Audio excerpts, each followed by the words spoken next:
So, Captain Marvel, the infamous movie, has arrived. This will be a long one, so stick with it. This one is also spoiler-free. Let me give you guys some backstory to clear out the confusion for newcomers.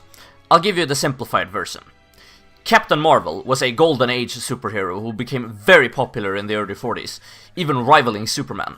Captain Marvel, at the time, was about a boy named Billy Batson, who, when he uttered the spell Shazam, would transform into Captain Marvel, a superhero with the wisdom of Solomon, the strength of Hercules, the stamina of Atlas, the power of Zeus, the courage of Achilles, and the speed of Mercury, hence the spell Shazam. After a while, Captain Marvel started to lose traction, and as this was happening, Marvel Comics strolled onto the scene and trademarked the name. In the 70s, DC Comics decided to reboot Captain Marvel, but couldn't use the name due to Marvel Comics having trademarked it, so they renamed the superhero into Shazam. Shazam now getting his own movie this year. Marvel Comics then decided to actually use the name Captain Marvel, or Captain Marvel, for their own character. No need to go into Marvel's backstory, but since his first appearance, there have been many who has donned the mantle of Captain Marvel. Enter Miss Marvel, or Carol Danvers, the female counterpart to Captain Marvel, just like Batgirl is the counterpart to Batman. She got her powers from an accidental explosion involving Captain Marvel, causing her DNA to merge with his, transforming her into Miss Marvel. In the 90s, the X-Men cartoon was in full boom, and all who have watched it know exactly how kick-ass it is. Anyway, in one episode, we are shown a flashback to when Rogue faced off against Miss Marvel, since Rogue's mutant powers allows her to steal the powers of others by mere touch. She is tricked by Mystique to steal Miss Marvel's powers. Rogue succeeds and now holds the powers and mind of Carol Danvers. Rogue now becomes a very compelling character, since she feels huge remorse for ruining an innocent woman's life, and since Rogue is afraid of physical contact with others, she never lets anyone too close. Think of it like this: she has super strength, speed, durability, and the ability to fly, a dream for most, but for Rogue, there's a big price of never being capable of touching another person. My point of this is that Rogue, with Carol Danvers' powers, is a much more interesting character than Carol herself. Unfortunately, they skipped this in the live-action X-Men movies, but I digress.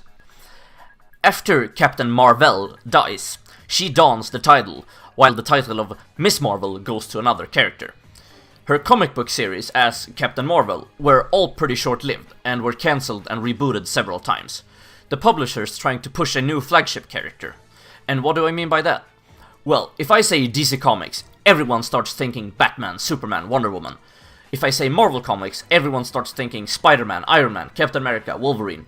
That's how it always has been. Now things are different. Marvel Comics are trying to push Captain Marvel as their flagship character when no one really wants her. This applies to the MCU as well.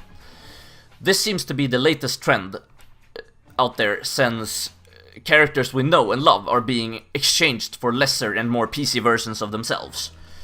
If I were to describe Carol Danvers as a superhero, I would compare her to the type of generic superhero you see on a fucking dish soap brand. Strong, can fly, etc., with no more depth than the box used to store the movie script. And that's where we are today, with her getting her own movie. If we stray from the comics for a while and focus on the MCU movies only, the earlier cast members have almost 10 years of development. Some good moments and some bad, but it took them 10 years to get this far. Now we're supposed to just accept that Carol Danvers strolls onto the scene like she owns the place, for no other reason than we are told to like her. A new captain arrives. Look at me, sure. I'm the captain now. And now we get to Brie Larson. Oh Brie, these last few years have been fun, and now it's time to cash in. I've collected every tweet, every speech, and it's time to bring that hammer down, Jimbo.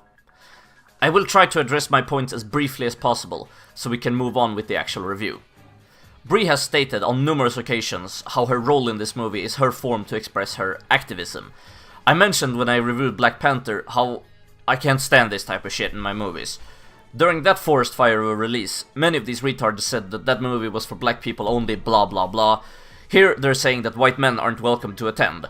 all while proclaiming that they are inclusive and don't profile by race. Fucking kick. The marketing for this movie has been pretty weird like that, referring to Brie Larson and Captain Marvel as a hero. I always stress this. Make a movie first and a message second, not the other way around that Brie thinks. I will shine in here though, that movie doesn't suffer from that syndrome as much as I thought it would, but it still is worth mentioning. After she received a couple of rewards last summer, Brie stated the following in her speech. I don't need a 40-year-old white man to tell me what's wrong with A Wrinkle in Time. It wasn't made for him. So she thinks that white males are overrepresented in the reviewing business.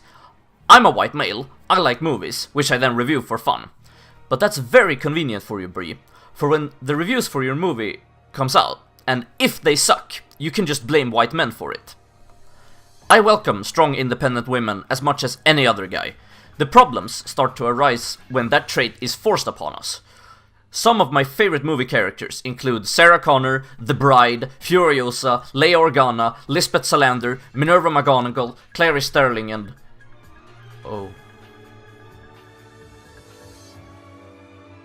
Anyway, I saw this comment a while back and it summarizes the situation perfectly. Marvel and Disney are placing all their money on a movie based on a failed comic series that has been rebooted several times with an obnoxious actress, all while mocking its own fanbase. What could go wrong? Okay, so finally, what did I think of this movie? Meh. That's just it. Meh.